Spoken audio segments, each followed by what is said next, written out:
I'm Mateusz. I'm a software engineer in Software Mind, and with me is James Mitri from Hi everyone. Global 6, the cycling team that works with Software Mind. Hi James, welcome to the office. Thanks a lot, it's a pleasure. Let's maybe start with a few words about yourself. Sure. So, yeah, as you all know, I was a cyclist, that's obvious. I was a professional cyclist, so I raced all over the world. Lots of really cool experiences. I raced on the road bike in particular. In my earlier years, I also did other disciplines, so I did cyclocross, track, some mountain biking, and then it became something I did on the road as a professional.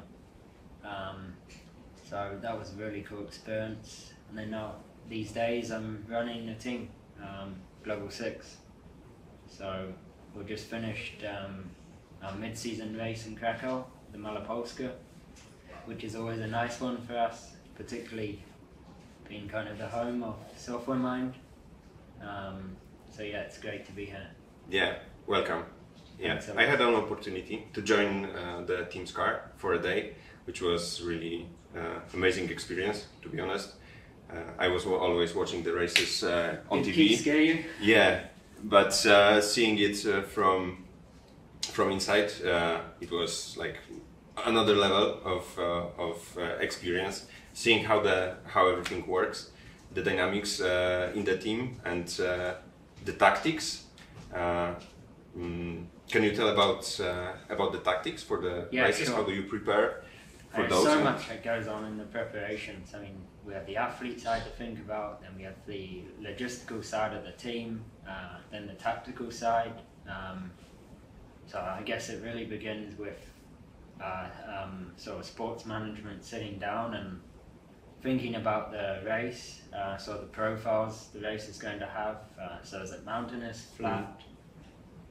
Then we'd look at the conditions of the athletes and consider sort of form, the terrains, the team bonding, and choose a squad of generally 6 to 7 riders for most races. That's kind of the standard rule of what the organizer invites. And then we go into the race with a plan on who's the leader, who's working for that leader and in what roles. And sort of in the race we might change as well the tactics as things unfold. So the Malopolska, for example, we had Giacomo leading. Unfortunately he crashed, and so we had to move the tactics to other riders. So our South African rider Callum and British rider James, they became the leaders. So you're always having to adapt on the fly to kind of the situations. Yeah, and the other teams don't let you keep your tactics, right? Exactly. They have also their own plan for the race. Exactly. So everyone tries to read each other's plans. In the morning before the race, you generally have a meeting, and you'll try and guess, okay, this team's going to go in the breakaway, this team, they might try and attack the race here or split the race. So it's almost like a game of chess a bit, and poker you're trying to think what others are doing, but not show your cards. So it's quite a, let's say, busy and stressful job for sport directors in particular, because they're driving a car in the race, and they're also having to think what's happening in the race and respond and have a clear head, when the riders are generally quite stressed, because obviously there's attacks, there's crashes, it's hard, particularly on a hot day with mountains. It's not easy to think clear and race. How did it work for the race? The tactics. What was the initial tactics for the race, and how did it? So from Malopolska, we came sort of with a clear goal, and that was for the GC. We've come very close in previous years. GC is. So that's a general classification. So probably a lot of you know the Tour de France. That's probably the easiest thing to relate it to. You have the yellow jersey. That's the person with the smallest amount of time for all the stages put together. We came here to try and win that, and also make some excitement in the stages, because we did that last year. We did a podium the first day. We came close the second day. The third day we were combative. We in the breakaway all day. And the last day we really delivered with that second on the mountain in Novi Targ. So we came in with that goal. It started well this year. Ivan on the podium in the prologue. That was a shock. We didn't actually expect to qualify that good, because he's a smaller profile guy. And he was not the intended leader, exactly. right? But he did really well. And the characteristics of that was normally for a guy a bit bigger in size, because it's so short, it's about raw power. But he really did well. Did it from the beginning shoot the tactics and you had to change the leader, for example? We kept the leader because the profiles the next day still suited the original plan, and we're talking seconds. But of course it does change the dynamics, because then we also have to have kind of two leaders, because he shouldn't be working if he's in that high up on the placings. But it's kind of always moving tactics, like as I said before. So the plan for the first stage was to shake out the real leader, who is the most in the best shape for the us, race. Because we sort of have it clear. We know who is, and that kind of uses a lot of unnecessary energy. So we brought the team together. We said there's two guys to lead, and we tried to make the best of that. And that worked until later on in the race. Unfortunately, the crash took that away from us, but otherwise we were right there. Yeah. So on to the next one. Cool. Romania. So the Tour of Małopolska took 3 days. Yeah. So it's not the longest, right? No. In comparison to the Tour de France, which takes 3 weeks, it's quite short. Yeah. But it's still multiple days of hard racing. Yeah. So it must take a toll on the riders. So how does it look, basically, in general, for them? For how they approach the whole period of the tour? Sure. And between races. I guess start with they prepare. So each of them has their coaches. As I was kind of talking earlier, it's a very personal, individual thing. Your coach, and they prepare the riders, and then everyone has a tapering process. So that's when you increase your freshness prior to the race. So you come in with race legs. So normally you come in a bit more glycogen in the muscles. You've eaten more carbohydrates. You're well hydrated. You've had lots of sleep. So you arrive fresh, and then that quickly goes down as you race. But of course, in between the stages, the riders have massages generally. We focus a lot on nutrition in the race and out of the race. So in the race, it's very important to have at least sort of, on a general rule, is 100 grams of carbs an hour, and at least 500 mils of liquid water or some electrolytes. And that keeps them with energy during the race. And then after the race, the most important, everyone probably has heard this, the 1 hour rule. So getting the fuel back in the body within an hour, because that's when you absorb the most energy. So they'll typically have some rice, some pasta, or some potatoes, which are quick carbs and healthy, with some protein, so some chicken or some turkey. Or for people watching who don't like meat, you could also have some red beans or soy proteins. There's other sources, not just meat. Okay, so does this approach, or some of it, can be taken and applied to a different multi-days exhaustion periods? Like people do, for example, multiple days of trips. Sure. I did a cycling trip some time ago, which also took multiple days, and I felt that freshness going down. Yeah. After 2 days, it was completely gone. But also during the work, you have some periods of overtime that you put more effort than you usually do. Yeah. What can you do? So I think definitely it relates to day-to-day life, also work, other sports. I think it's about a balance, right? With foods. If you overeat, it's never helpful. But I think the key is getting the right nutrition. So carbohydrates, proteins, healthy fats, at the right times and in the right quantities. And trying to have a balanced diet. What if it's almost not possible? Yeah. If you ride the whole day and you don't have support car with you, the whole stuff, right? You are only you, maybe your friend. You are you finished at the evening. You have few hours of rest, and you need to go again the next day, and you are on your own, and the only open shop in the city. What are the things that? So if there's a shop open, simple things I'd suggest: bananas, breads. So if you're on the bike, you actually want things quite light on the stomach. Also other cardio sports. So I wouldn't recommend like, let's say heavy breads. I'd go for like a white bread. It's easier on the gut when you're doing intensive exercise.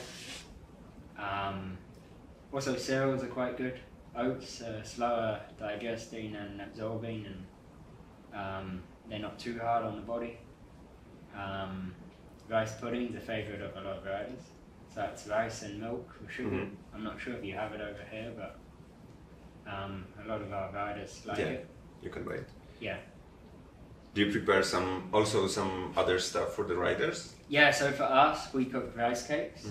So that's a cycling kind of recipe that's been for generations now.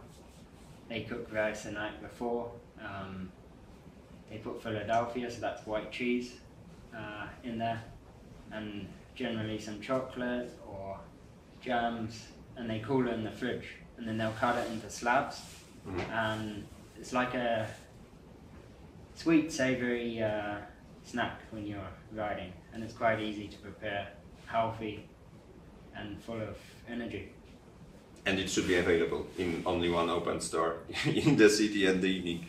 This cool. No. Do you... Keith's just there. Nice. Keith is the sports director. Exactly.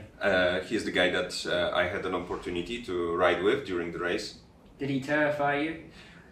Yeah, the driving at the race was it's something you are not supposed to do on the open roads. That's for sure. On everyday drives, definitely. A lot of very close car-to-car driving, and also a lot of cyclists, normal drivers. Horns, yeah, a lot of tailgating. It's very intense. It's very hard actually. Last year I was in a sport director role as well.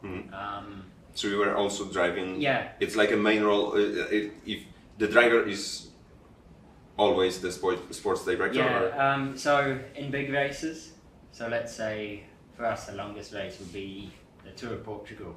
That's a 2-week race. Generally you have a driver and a sport director in the car.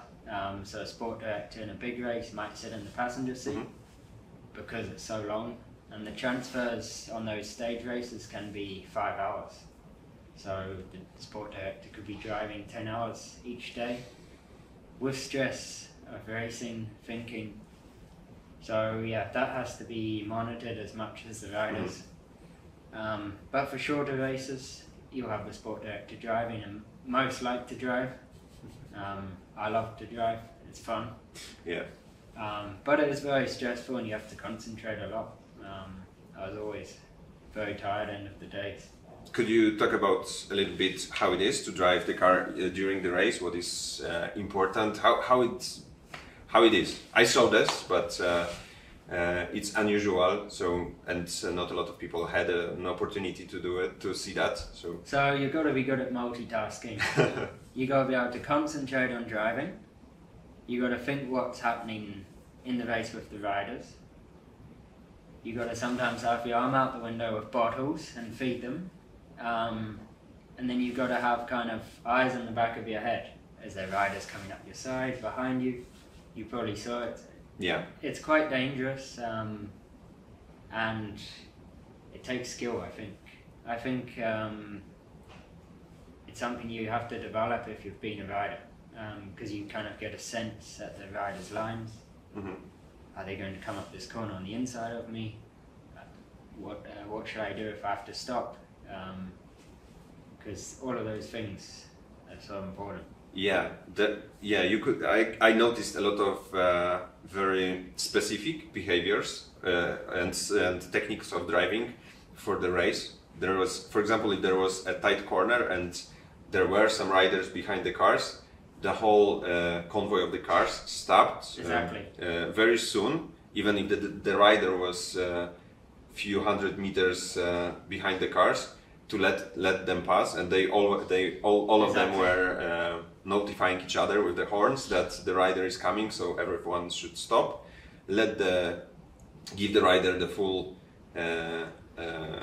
width of the road to take the corner, and then they all go. Exactly. And also the second thing that you mentioned, the rider behind you, that you need to see what's behind you. Exactly. Is when the rider had a defect, for example, and he is going out, or different brake, PP brake or something like this.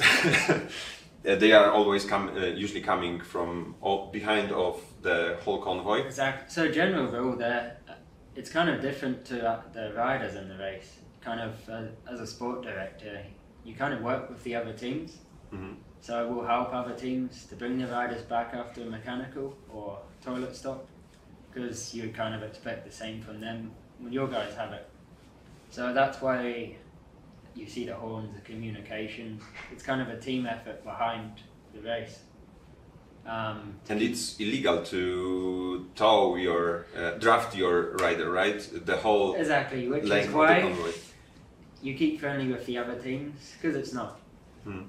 Because if you're not friends with them, they don't get towed. So you help them, they help you. It's a team sport. Exactly, teamwork. Yeah. The director of sports position, how it differs from being a coach? So I think as a sport director, you have leadership. As a coach, I don't think you have so much leadership. It's more about knowledge, skill, understanding the rider, more personal growth and development of the rider. Exactly. Whereas as a sport director, you've got to think the overall team. So the 6 riders in the race, or 7, how do they gel together? Who's good for what day? Bringing them together to skill, and then being able to make adaptations on the spot. As you probably saw in the race, things happen. Yeah. And you've got to be able to adapt, you've got to be calm. And I think that's probably the main difference. Okay. So coach. Do teams have dedicated coaches, or the coach is like the responsibility? Having a coach is responsibility of the rider. So I think it's team to team thing. For us, we keep it with the riders. That's because of my experience in particular. I think it's a very personal thing, and it's not always productive actually enforcing a coach on a rider. Because some riders, they'll stay with their coach their whole career, and they might move team to team, and putting a new coach on them who doesn't know them, it can be psychologically hard, and also I don't think they can do as good results with them. Okay, so it's quite separated. Yeah. This is something that is unusual from the other sports. Exactly. For the team sports. Usually, coach is like the head of the team, right? Exactly. It's the coach is. I think to add on that side, so when I say sort of coach, I'm sort of referring to the sort of physical side. The sport director, that's sort of their role on the team side, sort of tactics, performance, techniques, but sort of just raw engines. When we're talking about legs, cardio, that's with their personal coach. I think that's just because it's so personal on this level.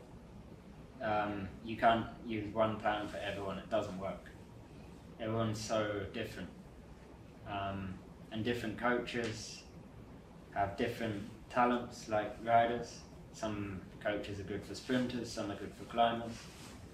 And they work during the races actively, coaches? Coaches, no. So coaches get feedback from riders, our staff. You've not been good today. You have.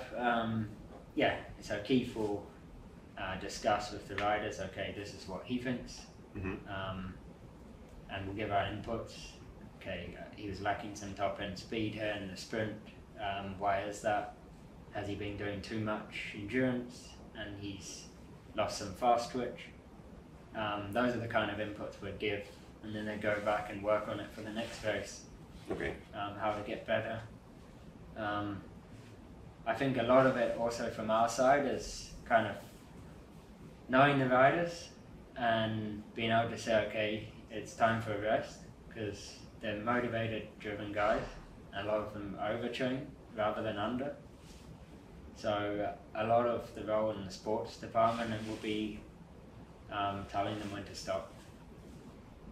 So you know all the as a sport director in the team and the staff of the team, you know the coaches and generally yes. Communicate and collaborate with them on the riders. So particularly riders who have a bit more experience, you tend to give them a bit more freeway. Particularly if they're doing results. It's okay if you kind of let them have that privacy with their coach, because sometimes it can be a bit daunting on them if you're calling their coach. It can be like their family for some of these guys, because they've been with their coach 10 years. So it's really case to case.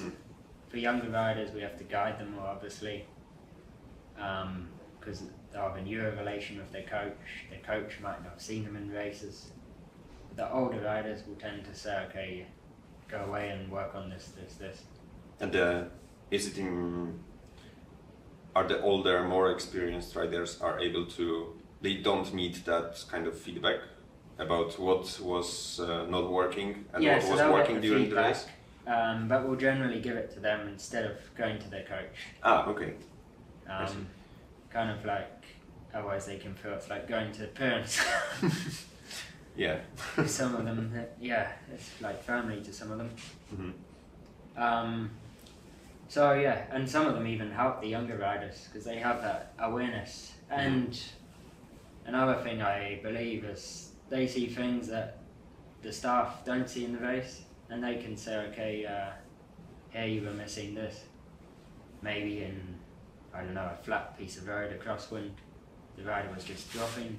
And they can say to him after the race, okay, you should go in and try and do these intervals to help yourself for this for next time. And they can also give useful feedback.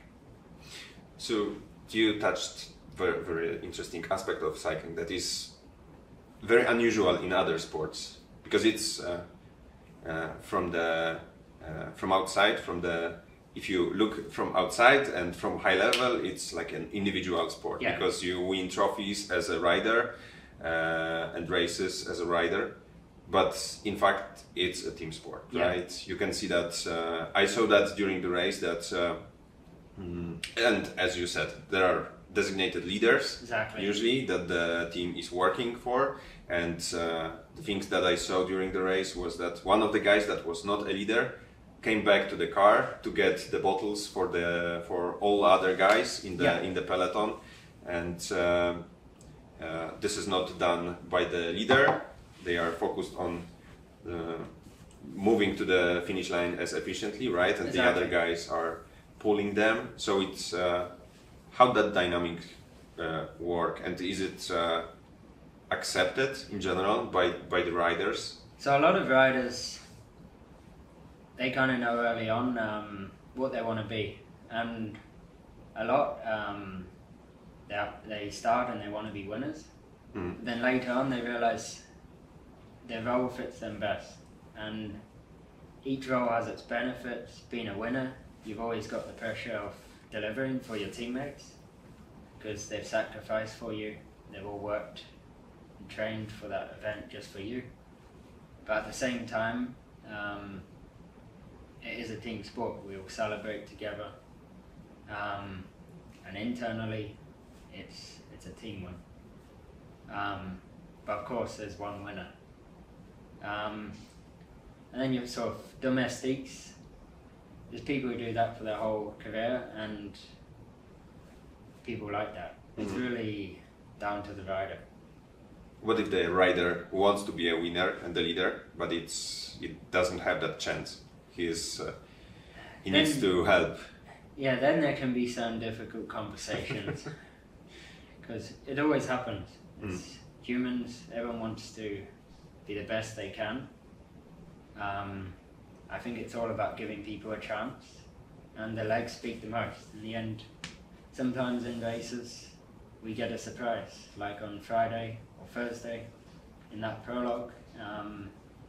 We anticipated Giacomo to be the leader there, and Ivan showed us in that prologue he was there. And it does happen sometimes, surprises, and good surprises. So it's about giving people a chance, and I think that's also part of the team values. For us, it's taking riders from different backgrounds and giving them a chance to be pro riders, and developing them and bringing them through to the World Tour, Pro Conti ranks. Isn't there a danger if you let the rider, aspiring leader, a chance, and they take it and they show that they are really fast, but they do it not helping, not doing the role of the support role that they should do? Is it happen of course it always happens. Isn't it something we're dealing with counterproductive? Yeah, very motivated guys. I mean, they make a lot of sacrifice, a lot of them, with training, and they all want to feel some reward. So it's a challenge to always manage it. I think it's about communication, team bonding, bringing the group together and making them feel like they've all won. How it works in cycling teams in general, and so I think from our side, from the beginning, we're quite a diverse sort of group. We've got guys from all over the world. So there's not really, let's say, a competition in that way from the beginning, because everyone's so different. They come from different cultures, so they're all kind of gelling naturally because they want to know what's it like. I don't know, to be in America or to be in France, and so they all gel. There isn't that sort of rivalry. When I came up through different teams and you were with a bunch of guys from your country, you might have raced together since you were 5, and so you're kind of rivals from the beginning. These guys, a lot of them haven't met each other in the start of the season, and they're getting to know each other and gelling, and they kind of find out each other's weaknesses, strengths, and they can take benefits working together. Do you consider that kind of things when building the team and signing new riders? I think fit's crucial. If there isn't a fit in place, you can have the best talents, but if they can't work together, you're not going to have the ultimate results. And I think that goes for every level. Even if we look at the top, the likes of Pogacar, the team around him in the Giro, it was phenomenal. They just controlled the race every day for him. Yes, he could just ride off, but that was one small piece of the puzzle. And these are top riders, right? They are Exactly. Rafał Majka, very known Polish rider, one of the top, but still he is able to put aside his solo ambition and support the Pogacar during the race, which is... It's a selfless role. Yeah. These guys, they sacrifice a lot for each other. And that's why I think when they do win, it's nice, a team celebration. Yeah. Is it, was that even considered in the, to make it officially a team sport and make the team wins? I think it's something that's grown over the years. I'd say where it really started to play a part, like sort of out there, it was the Team Sky Days, because they used to bring sort of trains to the Tour de France, and they'd just have set tactics, they'd all follow it and work together, and they'd win every race. And that's why I think cycling identified as a team sport. You had the Armstrong years, you had years before that, but I think that was more individual dominated than now. Now you see these trains, 6, 7 riders, they're there day in, day out together. They're not riding off alone as much as before. It's more accepted. Exactly. Within the riders' teams. And I think it's kind of just become the normal now. If you don't do it, you don't get results, and that hurts everyone. So I think that's why it's just been an accepted thing in the sport, working together, and it gives more chance to everyone. Do you think it's gonna be eventually they're gonna trophy the teams, not the riders? So now you have team prizes, but let's say right now it's still behind. It's not got the prestige of the individual winner. I don't think it ever will, but I'd like to see it get more recognition. But then it would change the tactics of the race at the same time, because you'd need to have 3 to 4 guys from the team focusing on the best time overall, because that's what counts to a team classification instead of one. Okay. So I think it would change the racing dynamic. So let's see. Time will tell. Yeah, every sport develops over time, right? Okay, so we got a lot of aspiring athletes in the company and everywhere. I am the one also trying to do my best, Doing the more or less, yeah. Kilometers. What do you think are the biggest differentiators between pro cyclists and the amateur ones? Or maybe I will ask differently. What amateur rider should do to become closer to the pro rider? I think it's about progression over a number of years. These professionals, normally they've worked on it since a young age. Now the signing age is becoming younger and younger. It's quite normal now to see guys at 18, even at 16, signing the contract to be pro at 18. Before that was very uncommon. It's kind of a thing that's happened the last 3-4 years. But I think the way it's going is, it's becoming really competitive. And these riders, they're starting at the age of 5. Okay, so let's assume that these aspiring athletes are closer to 30, 40, and they do train, they ride, but they are still amateurs, but they want to raise the bar a bit. Or so a like bit. Semi-pro. Semi-pro, yeah. They have ambition, let's say. They are not... I think it's fully achievable. A lot of it is also... I think it's the market. Everyone follows the market trends, right? And just because someone's young, it doesn't mean they're going to be better. There's always talents out there. Is it realistic at a later age to say I want to be Tour de France champion? No. But could you say I want to go and do the Hout route or the ETAP? Definitely. You could go and do that. You could probably get to that level from not a lot of level. Let's say someone who's just starting out in a couple of years. I think people can start accessing these events comfortably and finishing them probably in half a year.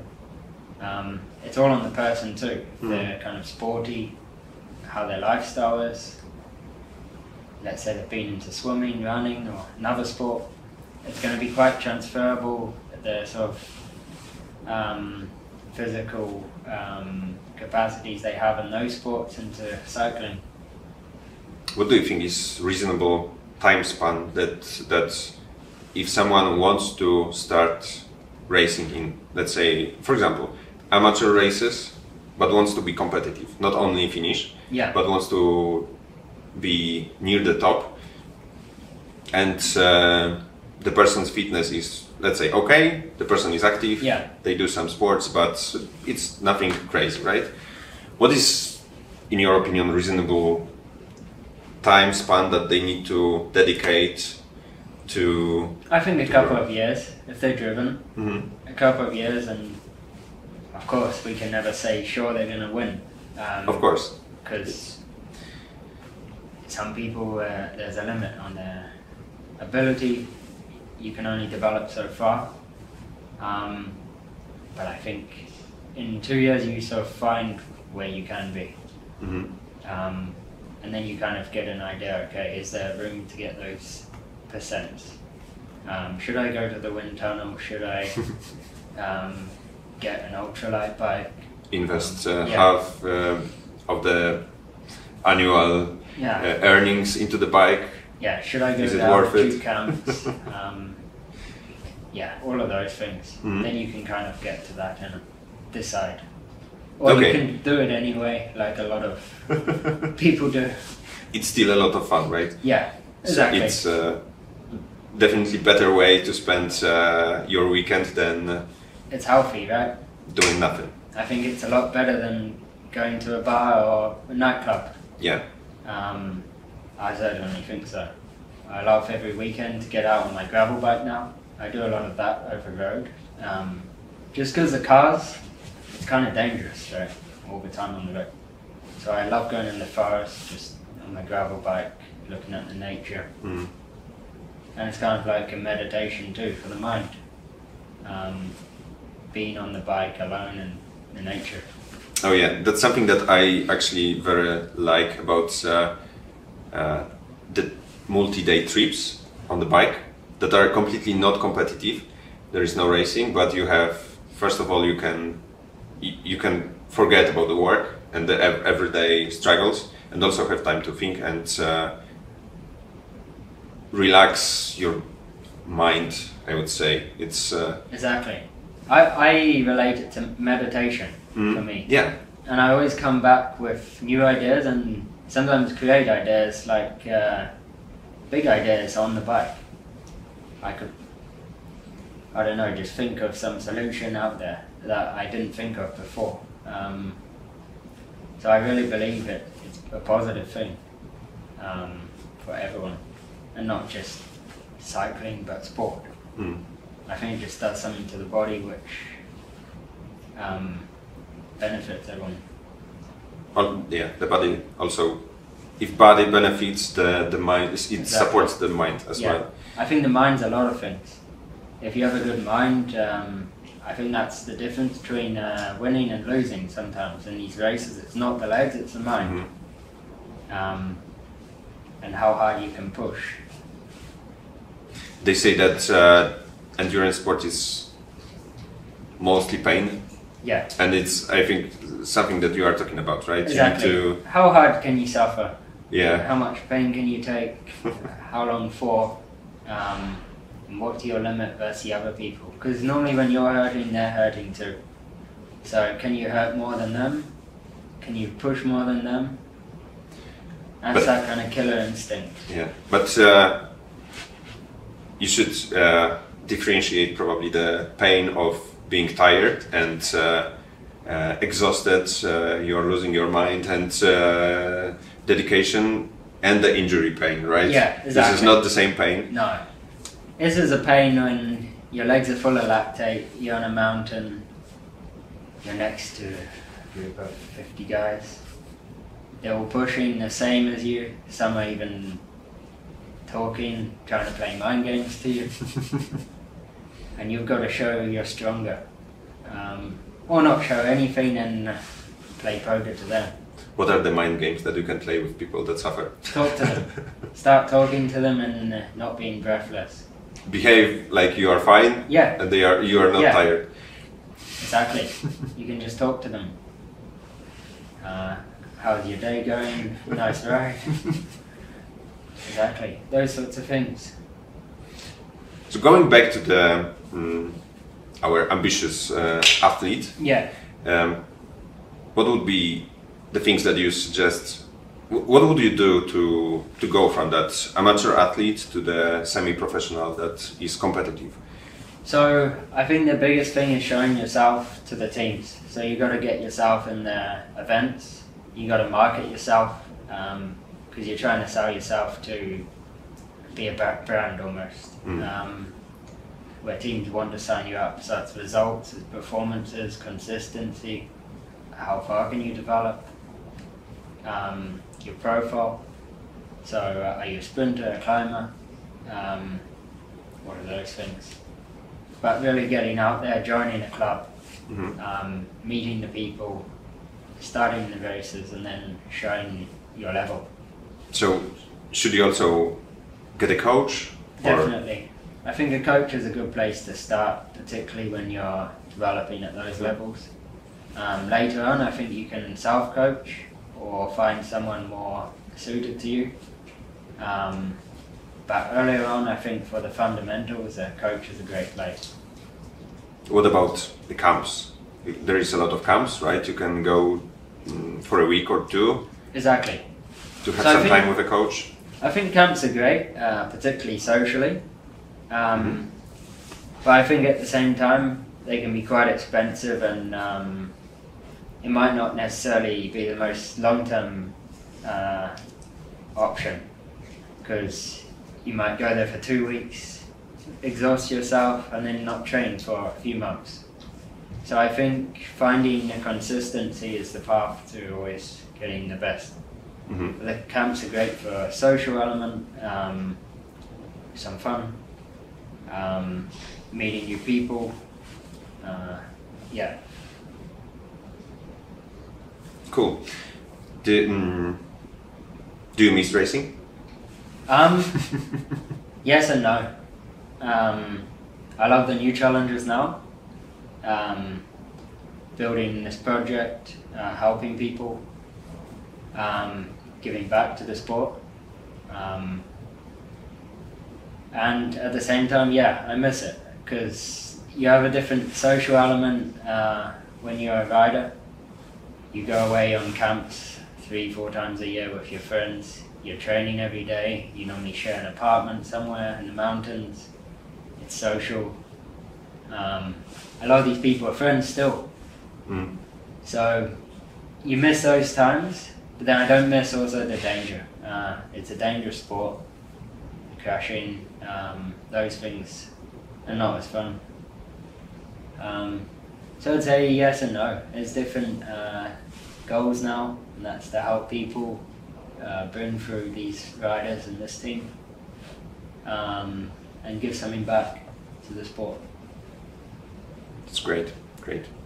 Okay, we are running out of time. James, thank you very much for no problem for your time and questions. Questions. Sure. Let's go for the questions. Far away. Yeah. Guys, please send us questions in the chat. Alex already did. You have one question in the chat. Okay. Could you share what your typical diet is during a race? Are Sure. there specific foods you prefer to consume during a race? What's Sure. your favorite food outside the race? So I'd say the starting point is high carb diet. So that's rices, pastas, sweet potatoes, normal potatoes, fruits. But you try to go low fiber to not keep too much weight in the body because fiber holds liquid. And of course some proteins. So you try and go again lighter proteins. So white meats, fish, beans. Red meats you tend to save for flatter days because it's kind of heavy in the stomach and takes longer to absorb. Flatter, you mean flat race day, Yeah, but exactly, flat yeah. sprint day, or Some kind of just days where without? you're going to be really pushing in the mountains. You don't want a heavy stomach, like that sensation of bloating. Mhm. So you go for lighter foods but high energy foods. White bread's great in between meals. Typically the riders in the morning, they're going to have some rice, some oats, omelets.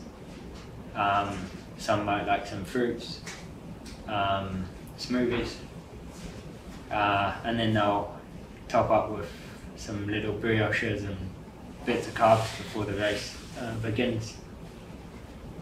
What about the days? You mentioned, first of all, you mentioned that the first hour after the race is critical. Exactly. So that's the reason for that is because that's when the body absorbs the most of the nutrients it needs to recover. After that window, the body changes and it won't absorb as fast and as much as you require. Is it then takes what you store in your organism and it's... So then you start, if you don't have enough carbohydrates in the body, you start eating muscle, which you don't want. Your goal is to build muscle and not... So you should put proteins in 1 hour. In general, Exactly, some simplifying. proteins and some carbs. So a mix of both. Okay. Is that, I guess it does, change on the post-race days when you don't have Exactly. racing? So when there's less intensity on a day, of course, you reduce the quantities. Now we're talking quite advanced here, but when you have too much carbohydrate, you hold liquid in the body and glycogen, and yeah, longer term you put on weight. I think that's something for later on, where you have to start worrying about the weights of the foods. Like we weigh our rice, we weigh our pastas. I think that's something unnecessary, but let's say just reducing the portion sizes or increasing them depending the amount of exercise you do is the best way forward. Should you also complement that with some significant amount of fats or proteins to build? I think so. So I recommend avocados are great. Some nuts for those who can have them. Obviously people are allergic. Olive oils. I cook with olive oil, coconut oils. Proteins, eggs, because you also have some fats, and then some meats and yogurts. Do you like prepare your body for during the race? Of course, it takes a toll, right? Yeah. So it's you basically borrow, let's say, from your body Exactly. to make the effort. So which is why before the ride you want to store the energy, so you're not borrowing from the actual body, you're just using the energy you stored for the ride. And that energy you build before the race Exactly. with fats, Exactly. right? So that's why you start 3-4 days before eating the carbs. The proteins you kind of keep more consistent, to be honest. It's about the carbs. You need to store them prior to the race, and the hydration. So it's this is the concept of I don't remember the name, but you eat a lot of carbs. So it's part of the tapering process. Tapering process is actually a training, but it's probably a way to simplify it. So when they taper, they'll start generally carb loading. So Carb 3 loading. days out, yeah. So they'll start that depending the amount of race days they're going to do. Will depend how extreme that will be. If they've got a stage race, they're going to carb load a bit more and probably start a bit more swollen. So that's because they're full of more liquid and their muscles are full of glycogen, which is the absorbed form of carbs. So what is in general extreme version of that, and what is rather standard? So an extreme version might be they're doing 400 grams of rice and breakfast, lunch, dinner with toast, with jam. For how many days before the race? 3-4 days. Okay. And then kind of more easier version, I guess. Let's say they might start 2 days out with 300 grams, 200 grams of rice in the dinner and lunches. So just slightly increasing the Yeah, intake exactly. for It really 1 or depends, 2 days before. Yeah. Does it Exactly. make sense to do it for a 1-day event? Definitely. I think it's more important because generally they race more aggressively. Okay. It's just all out. There isn't rest. There isn't the breakaways gone. It's a race until the end. Does it translate to running in like runs in the city I believe so, yes. and this kind of activities? I think running it's probably going to be even harder because you're going to need to get right the stomach. If you eat the wrong things, I think you're going to get a stitch or cramp. So it's going to translate even more to do it even better. I think white rice and really light carbs that absorb well into the body. So you load the tank before the race, Exactly. and during on the race day you In the race try you're to- fueling too, Mhm. but you're not having to try and put in what you're taking out. You're putting in what you're taking out, but you're restoring what was already higher than it should be. If you're trying to restore a baseline, it's a lot harder when you're running. But if you're restoring a level which was higher than it should be, it will slowly sort of, you're always going to finish a bit below, but a lot less than. Okay. Okay. We don't have any more questions. We do? I We don't don't. know. There is no more questions. Okay, guys. So Cool. I think we're gonna end our call today. Right time. It's time for taking our coffee rides from the office, so we need to prepare. James, Brilliant.